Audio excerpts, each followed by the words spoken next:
Ben artık şunu anladım ki yokmuş yerim bu dünyada.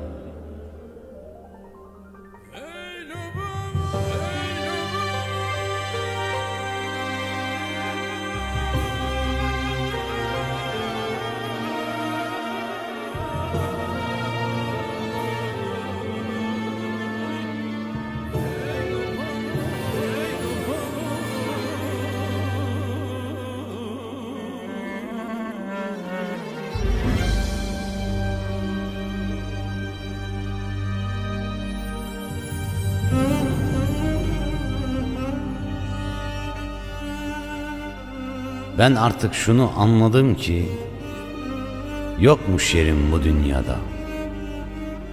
Benden gittiğin günden beri yaşayan ölü saymışlar beni. Azrail bile acıdı, almadı canımı. Adını gazetede, dergide veya bir notta gördüğümde bilemediğim bir duygu sarar ki ıslanır gözlerim, ıslanır gözlerim.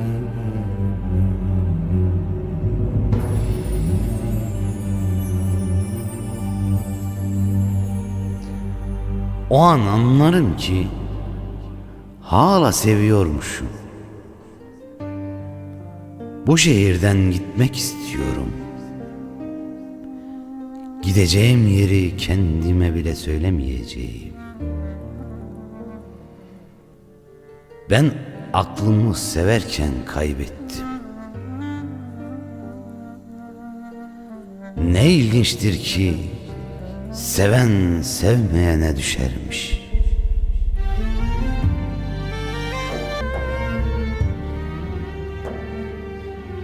Ben seni severken sen başkasına yanmışsın.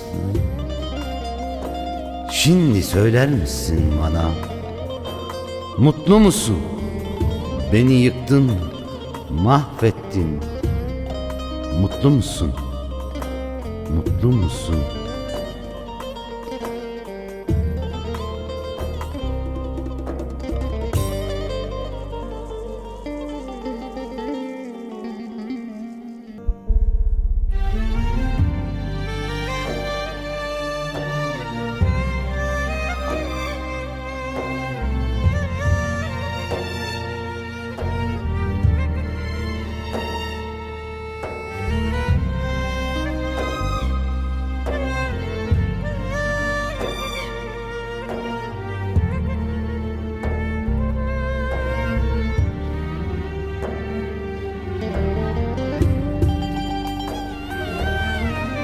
Keşke beni seveni seçseydim demişsin. Artık çok geç. Beni kaybettin. Mutsuzluğu sen seçtin. Benden besbeter olacaksın. Benden besbeter olacaksın. Benden beter olacaksın. Bu sokaklarda